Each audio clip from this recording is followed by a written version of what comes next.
If anyone had told me the man lying beside me, letting our daughter dribble pear juice all over his once pristine shirt, would one day be my husband, I would have laughed. Not a polite little laugh you hide behind a teacup. No, the kind that makes your shoulders shake and earns you a few looks in public. Yet here we are, sprawled in the grass, the afternoon sun spilling over us like warm honey, our 2-year-old giggling as if the whole world belongs to her. The roses are in bloom, the air smells faintly of lilac, and there's this unspoken ease between us, like we've been living inside the same heartbeat for years. Julian's hand rests on mine, his thumb tracing lazy circles while he pretends to be entirely focused on our daughter's chatter. I know better. But that's now, and now isn't the whole story.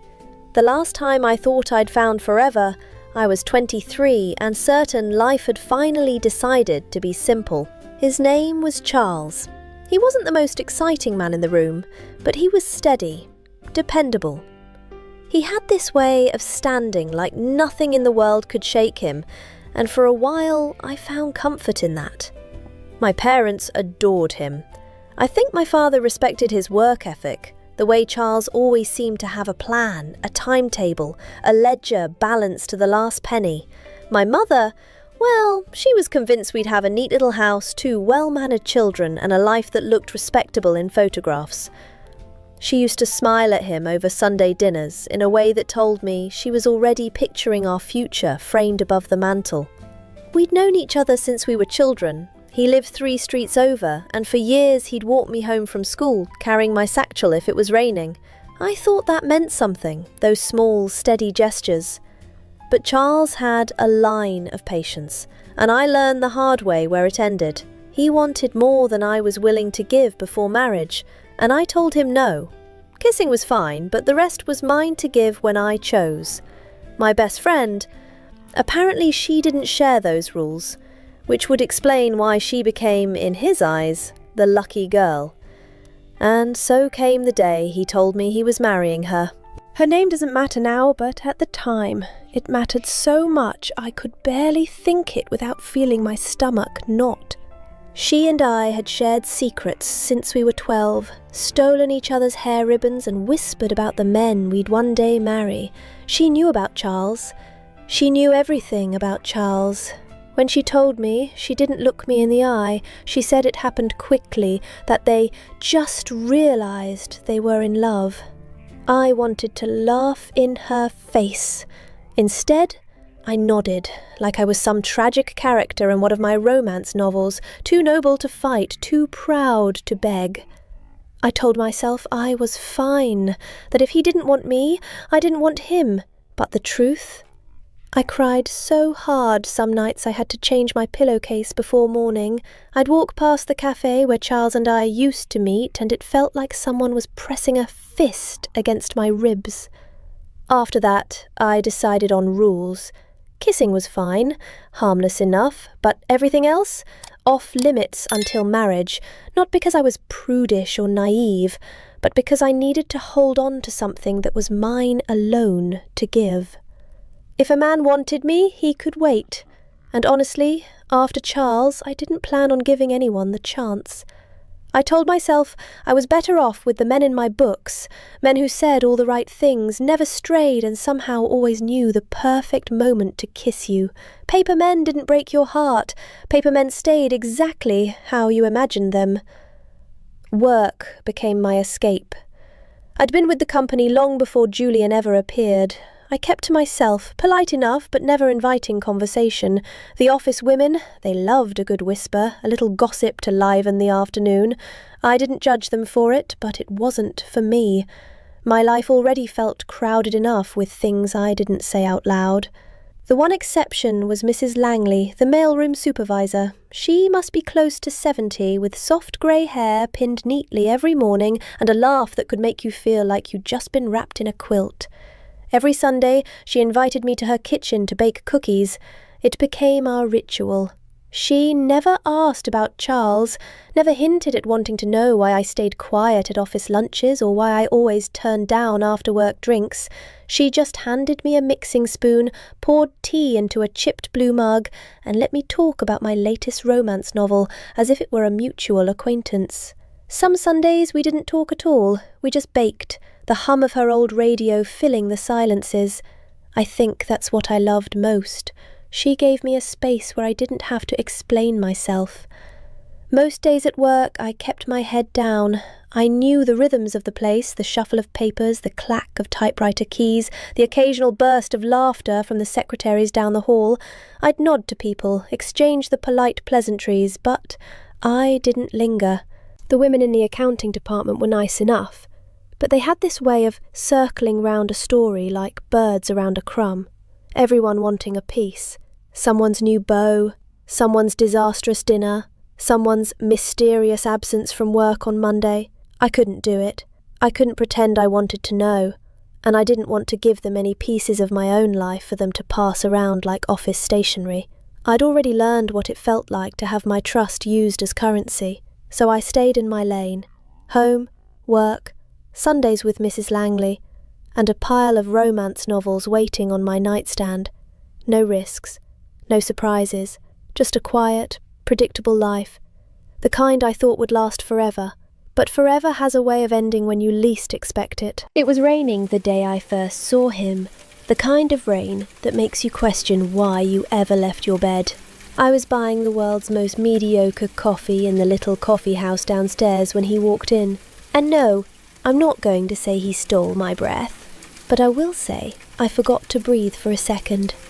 The place smelled of roasted beans and damp wool. A brass urn hissed softly behind the counter, and the clerk, a man who always looked vaguely annoyed with life, was pouring coffee into delicate china cups.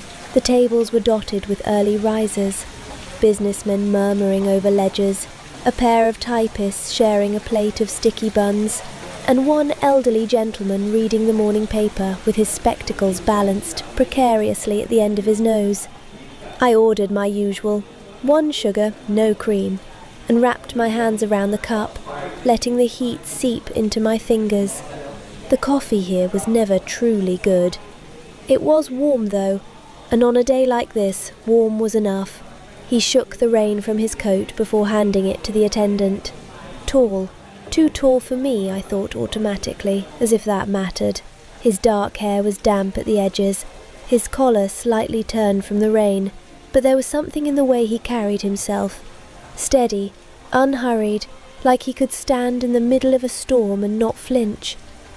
Mrs. Langley always said to be careful of the quiet ones, and then I remembered. Charles had been quiet too, so I looked back down at my coffee, pretending to be deeply fascinated by the swirl of sugar at the bottom. Except he had this way of moving, this air of someone who knew exactly where he was going and why. I took another sip, pretending not to notice how the room seemed to shift slightly with his presence. And for just one ridiculous heartbeat, my chest tightened. The kind of flutter I told myself I'd retired years ago. I left before my cup was empty. Better not to linger. Better not to start wondering why I'd noticed the faint curve of his mouth when he spoke to the clerk, or how somehow he looked more solid than the rest of the world. By mid-morning, the rain had softened to a steady patter against the tall office windows. I was at my desk, sorting correspondence, when the sound of footsteps in the corridor caught my attention. I glanced up, and there he was, the man from the coffee house. Only now he was without the overcoat, dressed in a crisp white shirt with the sleeves neatly rolled, a black vest fitting him just so, and a stack of envelopes in his hands. He was delivering the morning mail. For a second, I forgot to breathe again. Then I dropped my gaze to my papers, shuffling them as if my entire career depended on their arrangement. He moved through the department with the same calm confidence I'd noticed earlier, offering polite nods as he handed out letters. When he reached my desk, he placed a small bundle beside my blotter with the faintest glance in my direction. Courteous, neutral, gone in a heartbeat. I gave the smallest nod of thanks, hoping my face looked appropriately indifferent. Inside, though, my thoughts were in complete disarray. Of all the people to see twice in the same morning, of all the offices in the city, he had to work in mine. The universe clearly had a sense of humour, and I wasn't sure if it was laughing with me or at me. Perhaps I told myself I wouldn't think about him, which was laughable, because the moment I heard the familiar shuffle of footsteps in the corridor the next morning, my head lifted before my brain had a say in it. There he was again, the same rolled sleeves, the same steady pace, the same quiet assurance, as if the whole building existed merely to provide him with hallways to walk through. I tried to focus on the memo in my hands, but my eyes kept darting up every few seconds. Not to look at him exactly, just to confirm he was still there, which is different, probably. Mrs. Granger from the front desk was all that leaning over her counter when he passed, her smile far too wide for a man delivering envelopes. I decided not to think too hard about that. By Thursday, I'd learned his mail route well enough to know when he'd appear, which was completely by accident, of course. I'm not the sort of woman who notices those things, except I did. That morning, I looked up at exactly the wrong time, just as he glanced my way. Eye contact. Actual, solid, you can't pretend you didn't see me eye contact. I panicked. I don't know why. Maybe because his eyes had that steady, unreadable quality I've never been good at handling. I quickly looked back down at my inkwell as if it were the most fascinating object in the room. I could still feel the awareness of him as he set my letters down. Over the next few days, I started noticing things without meaning to. The way his shirt sleeves were always folded with the same precise turn. The faint smell of coffee that seemed to cling to him. How he moved like he knew exactly where each desk was before he reached it, never glancing down at his stack of envelopes to check. I told myself I was only noticing because he was new. It's natural to notice new people in the office. But the truth? There was something about him that felt grounded, as if nothing in the room could hurry him. Not even Mrs. Granger's endless questions about the weather. That Sunday, over cookie dough in Mrs. Langley's kitchen, I mentioned, very casually, that there was a new fellow in the mailroom. She didn't even look up from the mixing bowl. "I've seen him," she said. "Walks like he's measuring each step. Good posture. That's rare in a young man these days." I rolled my eyes. I'm not studying his posture. Mrs. Langley just hummed, which is her way of saying she doesn't believe me, but she won't press. Yet. By the following week, I knew exactly when he'd pass by my desk each day. I knew the sound of his footsteps, the subtle shift in the air just before he arrived, the soft thump of envelopes landing on my blotter. And every time, I told myself the same thing. I'm not curious. I don't need to know his name. I don't want to know where he lives, or whether he drinks his coffee with cream. Which is why, when I caught myself listening for those footsteps one quiet afternoon, I set down my pen and shook my head at myself, because this was how it started before. Not exactly like this, but close enough to make me wary. 2 months. That's how long it had been since the coffee-house morning, and somewhere in there, Jay, the man who delivered the mail, had become a part of my week. Not in any dramatic way. I didn't plan my mornings around him or anything ridiculous like that. I just liked talking to him. It broke up the typing and the filing, and honestly, he was easier to talk to than most people in the building. He'd comment on the weather, and I'd answer without feeling the need to rush the conversation. Once, he offered to carry a stack of files for me, and I let him, halfway. No reason to make it too easy for him. The day with the envelope still makes me smile. He accidentally dropped one right beside my desk. I picked it up, and when I handed it back, our fingers brushed for the tiniest second. "Thank you," he said. I could have just nodded and gone back to my work. But no, I looked him straight in the eye and said, "Careful, if you start dropping too many of these, people might think you're trying to get out of delivering them." He gave me that small, slow smile, the kind that doesn't hurry, like it's deciding if it wants to show up at all. And then he walked away. I went back to typing. And maybe I was smiling at my page for no good reason, but that's between me and the page. It wasn't flirting. I'm not a flirt. I just like the way he listened, the way he actually seemed interested when I said something. Most people in that building could barely hear you over their own talking. If I happened to notice when his footsteps were about to reach my desk each day, well, that's just being aware of your surroundings, that's all. Then, one morning, an envelope showed up on my blotter that wasn't part of his stack. My name was written in fancy script on thick paper that felt far too expensive for anything to do with me. It was an invitation. A weekend retreat at the Ashcroft estate.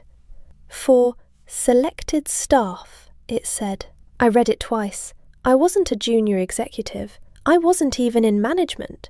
The most logical explanation was that someone higher up thought it would be nice to include a long-term typist. Or maybe they'd pulled my name out of a hat. I put it in my bag, told myself I'd decide later. Deciding took a day and a half. The train gave one of those long, self-important whistles before we pulled out of the station. I sat all the way in the back of the staff car, gloves folded in my lap, invitation tucked in my bag like it might make a run for it. Outside, everything blurred in shades of green and grey. Inside, it smelled like coal smoke and wet wool. Across the aisle, 2 secretaries from the 10th floor were whispering like it was state business. "My cousin says his son is back from England," one of them said. "They say he's brooding, handsome, a bit of a rake." I didn't even look up. I wasn't going for a man. This was going to be quiet, peaceful, which probably meant I was doomed. When we arrived, there was a neat row of Ashcroft automobiles waiting to take us up the drive. I ended up in the 3rd car next to a junior accountant who talked about his golf game for the entire ride. I said, "Oh?" 3 times, which seemed to satisfy him. The estate, well, it was the sort of place that makes you want to stand up straighter. White stone, staircases wide enough for 3 people across, windows so tall they looked like they could swallow you whole. I stepped out, the gravel crunching under my boots, and paused just long enough to take it in. Staff in uniforms hurried past with luggage, and I started plotting the quiet corners I could disappear into for the weekend. I walked into the foyer and nearly tripped over my own boots. Not because of the marble floor or the chandelier big enough to rent out as a ballroom, but because of him, Jay, balancing a tray of champagne flutes like it was the easiest thing in the world. Same rolled sleeves, same quiet way of moving that made you notice him without meaning to. I asked what he was doing here. Low voice because I wasn't about to make a scene. He gave me one of those short answers that tells you nothing. I left it at that, but I kept thinking about it longer than necessary. Later, I was walking past the library when a door opened and he stepped out. I nearly walked into him. He had that calm, almost unreadable look again, said something about staying where he was useful. I remember thinking, they've got him doing everything this weekend. He just shrugged, like that was normal. I said goodnight and kept walking, definitely not smiling, probably. The next morning, the whole place was so still you could hear your own shoes on the floor. I was halfway to the solarium when I heard a crash, glass, followed by a muttered curse. I found him in the kitchen, crouched on the floor, picking up shards with his bare hands, a thin red line across his palm, and yes, I noticed the rolled sleeves before I noticed the blood. I told him he was bleeding. He waved it off like it was nothing, but I took his wrist anyway and had a look. It wasn't much, but it could have been worse, and the way he just sat there letting me fuss made me more aware of how close we were than I cared to admit. We washed it at the sink. His hand was warm under the water, skin a little rough. He knew exactly where the bandages were, which made me pause. Didn't say anything, though. I wrapped the cloth around his palm, told him no heroics for the rest of the day. He smiled like he had no intention of listening. My hands stayed over his for maybe a second longer than they needed to before I stepped back. I said something about helping him if he needed it, casual, like it was nothing. He teased me for offering to help the help. I shrugged and told him, I'm just a typist, it's not much of a fall. What I didn't say, that I was half hoping he'd actually take me up on it. By afternoon, the estate had gone quiet. Everyone else was somewhere between the lawn games and the tea tables. I was perfectly fine not knowing which. I'd eaten alone, wandered the garden paths, even counted how many steps it took to walk the length of the hedge maze without actually going in. I was on my way back inside when I heard my name. "Miss Montgomery?" I turned, and there was Jay, not in his work shirt, not in the crisp uniforms the other staff wore, just a simple coat, clean and buttoned. It was enough of a change to notice, but not so much that I'd mistake him for a guest. Handsome, and, in a way, a little scary, though that might just be me being ridiculous. He said he wanted to show me something. I asked if he thought he could make me have fun here. He said maybe, and that was that. I followed him. We went up this spiral staircase tucked into the back of the West Wing, the kind you only find if someone's been there before. We passed dusty sconces, a cracked window catching the last of the light, and a portrait that looked like it knew more than it should. At the top was a small observatory, the kind with a brass telescope that makes you feel like you should be wearing gloves just to touch it. He asked if I'd heard of the 6 sisters. I hadn't. He explained something about 7 stars but only seeing 6, and I leaned down to the eyepiece. The stars were beautiful, sharp, in a way they never are when you just look up from the ground. On our way down, it came as a shock to me that, though I tried to keep my affairs out of the office, it was there in the open. Jay told me he'd heard about my last relationship. I didn't know what to say. Embarrassed? Yes. Naked? Absolutely. Here he was, new, and already he knew my business. I had no better answer than to tell him a little of what happened. I hated how exposed it made me feel. When we finally stepped outside, I told myself, at least that was a little fun. I got to see the stars. But then, Jay told me to come with him. It was getting a bit late, but his company wasn't bad, and he seemed anxious to show me whatever it was. So, I went. I know, this makes me look, well, I don't know. You tell me. When we got to the pond, all I could see was turtles. Turtles, I thought to myself, smiling because I was extremely amused. Well, I love animals, but never really a fan of turtles. But when he began sharing the story of how the papa turtle cares for the others, it melted my heart, and before I knew it, I was much closer to him than I should have been. I never expected it, but something warm came over me. I felt a bit giddy, like a little girl, but my actions, my goodness, my actions, were not that of a little girl. I wanted to kiss this man. So much. I totally forgot all the thoughts I had gathered about him, and so I turned around. But I was too short. My eyes only met his from below. It was then I realized and remembered I was only 5 feet tall, so the kiss could not happen. I was hoping and praying he never realized what I was trying to do, so I quickly turned away. But before I could fully turn back toward the pond, I was already too slow. He caught me. My legs went so weak they buckled. Then, with that deep look in his eyes, he gave a low, mocking laugh and said, "Are you trying to kiss me, Miss Montgomery?" Who even does that? That's not gentlemanly. I never wanted him to notice. I wanted him to think I was just too close and spun around like anyone would. And then it happened. The kiss that will change my life forever. Yes, he kissed me, and I, who swore I would stick to the men in the novels, kissed him back. And he was not a man from a novel. It was the warmest kiss I had ever felt. Well, it was only my 2nd kiss, so that shouldn't make me an expert. The moment his lips left mine, I realised I had made a terrible mistake. Not because the kiss wasn't good. Oh, it was good. Too good. The kind of good that stays with you, no matter how much you tell yourself to forget it. But that was exactly the problem. I couldn't stop thinking, what if this meant nothing to him? What if I was just convenient? Just there?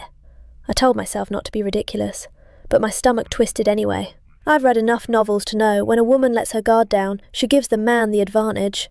And Julian, felt dangerous in a way that had nothing to do with safety. He felt like someone who could undo me without even trying, so I did the only thing I could think to do.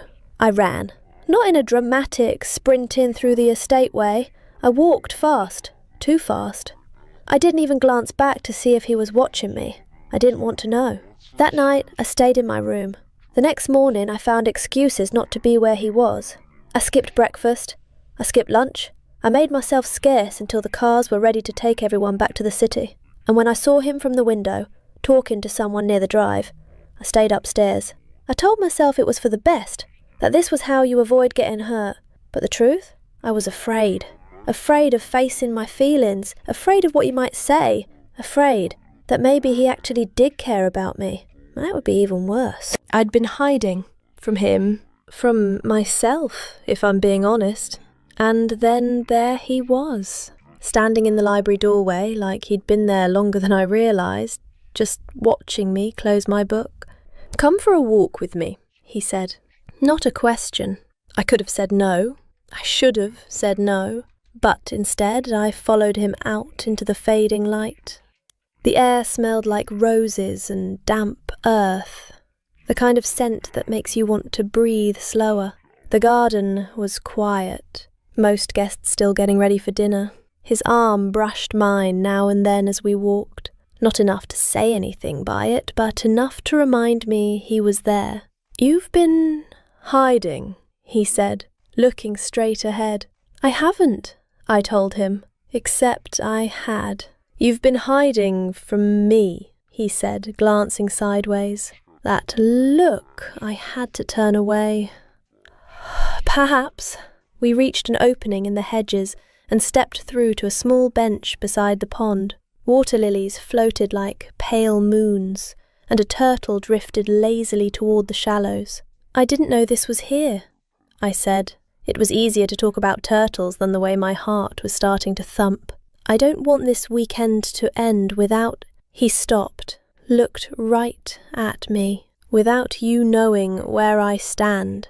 And just like that, my chest went tight. My head was screaming not to read into it, not to imagine what he might mean. But my heart was already leaning in, too curious for its own good. "And where is that?" I asked, pretending my voice was steady. His eyes held mine like he had all the time in the world to answer, and I had none to prepare for it. I could feel my pulse in places I shouldn't feel it. My palms were damp, my thoughts scattered like papers caught in a draft. Because when a man says something like that, without you knowing where I stand, you either brace for the worst, or you start hoping for something you've got no business hoping for. I told myself not to look too closely at his face, because I was afraid I'd see it there, proof that he cared. Proof that I wasn't imagining all the small ways he'd been circling me this weekend. But I did look, and what I saw, it was both terrifying and warm all at once. I wanted to ask him what exactly he meant, but the words caught in my throat. Instead, I just sat there, aware of how close we were, aware of the air between us tightening. It felt like standing on the edge of something high, your toes curled over the drop, your body leaning forward before your mind has given you permission. And that was when I realized maybe I hadn't been hiding from him at all. Maybe I'd been hiding from this. I didn't know what to say to him after that. My mind was already a tangled mess, and now he'd gone and tied another knot in it. And then he stepped closer, not in some grand sweeping way, but like it was the most natural thing in the world. My pulse was ridiculous. I should have looked away. I didn't. Before I could think of a clever remark, his hand found mine, warm, steady, too certain for someone I wasn't even sure I could trust. And just like that, he closed the space between us. The kiss was slow, not hesitant, deliberate, like he'd been waiting to do it for a long time and didn't want to waste it. I didn't run this time.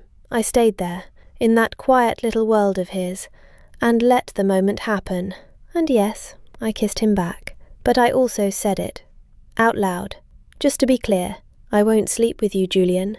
My morals still stand. He smiled like I'd just told him a secret he intended to keep. I wouldn't ask you to, and I won't let you leave just because you think you should. The walk back to the estate was quiet, except for the fact that my thoughts were anything but. By the time I got back to my room, I already knew the weekend had ruined me, because Monday was coming, and Monday meant the office, and I had no idea how I was supposed to sit across from him, pretending that kiss hadn't happened, that I hadn't wanted it. Monday came too fast. The train ride in was just a blur of brick buildings, the sound of my own heartbeat in my ears. I kept telling myself it was just another workday. Just Jay carrying his mail satchel, me at my typewriter, nothing unusual. Right. The second I stepped into the building, I realised I had absolutely no idea what to do with my face. Smile? Not smile? Pretend I'd forgotten everything? Pretend I'd forgotten him entirely? Except I couldn't forget him. I could still feel the warmth of his hand over mine, still hear his voice telling me he wouldn't let me leave just because I thought I should. It was ridiculous. The man had probably gone on with his weekend like nothing happened, while I'd been lying in bed staring at the ceiling, like some tragic Victorian heroine in a fainting dress.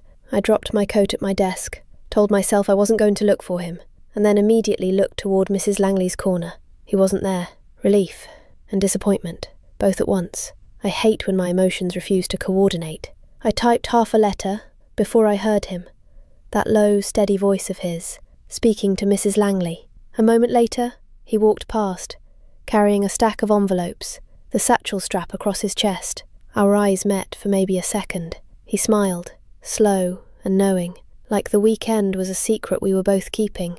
And just like that, Monday wasn't just Monday anymore. And just like that, Monday wasn't Monday anymore. I kept my head down over the invoices, but I felt him long before I saw him. That quiet shift in the air, the faint scent of rain clinging to wool. By the time his shadow stretched across my desk, my pulse was already betraying me. He braced one hand on the edge, leaning in so close, his voice barely had to exist. "Miss Montgomery." "Yes?" "Dinner tomorrow evening, 7 o'clock. Reservations are already made, in your name, at the Garrison." I froze. The Garrison! Of course I'd heard of it. Everyone had. It was the kind of place with velvet chairs and candlelight, where the piano didn't just play, it performed. A place you talked about in whispers, because most of us had only seen it through glass. Then another thought landed, heavy. How could he afford it? For a man who carried a mail satchel and sorted ledgers, that was weeks of savings, maybe months. The idea tightened something in my chest. I didn't want him sacrificing for me. And yet, the fact that he would made a slow, warm ache curl low in my stomach. "In my name?" I managed. His mouth tipped, just a hint of mischief. "Yes, makes it harder for you to refuse." Before I could gather a reply, he was gone, the faint trace of cedar and rain left behind, along with the feeling that the whole office had just shifted on its axis. The moment I stepped into the Garrison, the air seemed to still. Soft lamplight glowed against walls the colour of warm cream, catching on gilt frame paintings and polished brass fixtures. The scent of roasted duck and fresh bread drifted through the air, threaded with a faint trace of cigar smoke from the gentleman's lounge beyond. A liveried doorman had taken my coat at the entrance, his white-gloved hands as practised as if he'd been doing it since birth. Now I stood just inside the foyer, glancing toward the high-backed velvet chairs, where two ladies leaf through Harper's Bazaar. The latest issue, its cover an elegant sketch of a Paris gown. The maitre d', a man with a silver watch chain stretched across his waistcoat, approached with a bow just deep enough to be polite, without grovelling. "Good evening, miss. May I assist you?" "Yes," I said, feeling my voice catch in the hush of the place. "I believe there's a reservation in my name. Montgomery." At that, His brows lifted, just a fraction, and his voice took on a different cadence, warmer, as though my name carried weight I didn't know I possessed. Indeed, if you'll follow me. Julian rose, the scrape of his chair slicing through the low hum of conversation. Every head seemed to follow him as he came around to my side, and then he was on one knee. "Will you marry me, Miss Montgomery?" My heart thudded so hard I could hear it. He leaned in, voice low and steady, meant only for me. "If you say no, you'll embarrass me in front of everyone. But if you say yes, you'll make me the happiest man alive." "Yes," I breathed. The ring slid onto my finger. His lips brushed mine, and then the light. Flashes, voices, the air charged with something that wasn't ours. "Mr. Julian Ashcroft, when did you return? Why did you run? How do you feel now that Miss married?" Ashcroft. The name rang in my ears. I barely had time to process it before 3 large men appeared, moving with quiet precision. Not waiters, not guests, men who made people part like water without a single word. One was suddenly at my elbow, and you might as well tell me, "Who is Miss Stern to you?" He finally smiled, just barely. "My past. That's all. Nothing for you to worry about." I glared, and that's when he laughed. "What is so amusing? You look adorable when you're angry," he said. "I've never seen you like this before." I wanted to stay furious, but part of me was already melting under that voice. The days after blurred. His father welcoming me, the wedding coming quickly, my life folding into his in ways I never saw coming. I was still a little hurt by what he'd hidden, but I understood why he'd done it. Now I could kiss him as often as I wanted, and each kiss was the sweetest because it came from the man who loved me, not knowing I had fallen first, the day I saw him before he ever saw me.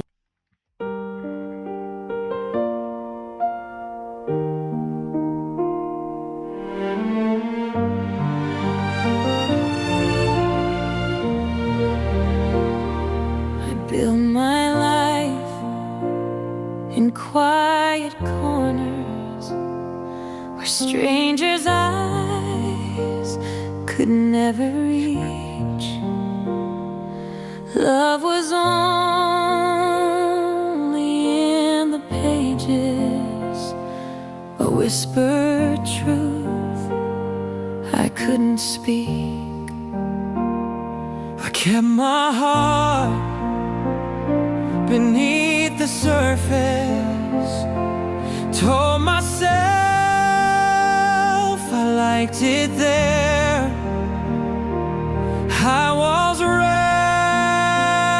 around my daylight, so nothing real could ever tear.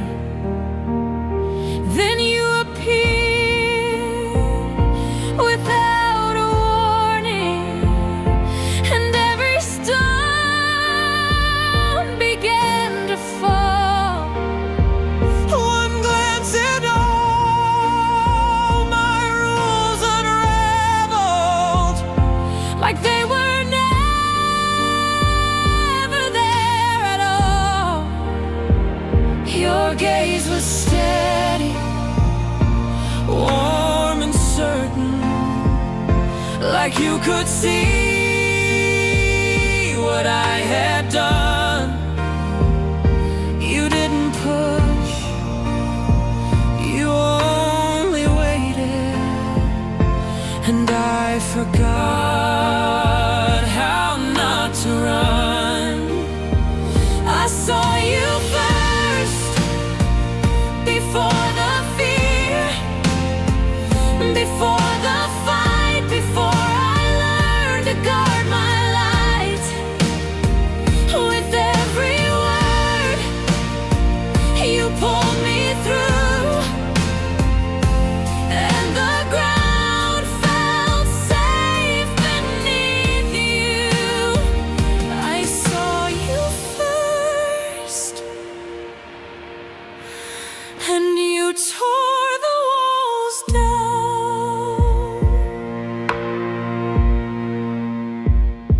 I never danced beneath the moonlight, never believed the the stars could care. But you turn shadows into colors and prove they'd always been there. You never asked for me to follow, but I was yours from that first day. Your voice unlocked a door inside me, and quiet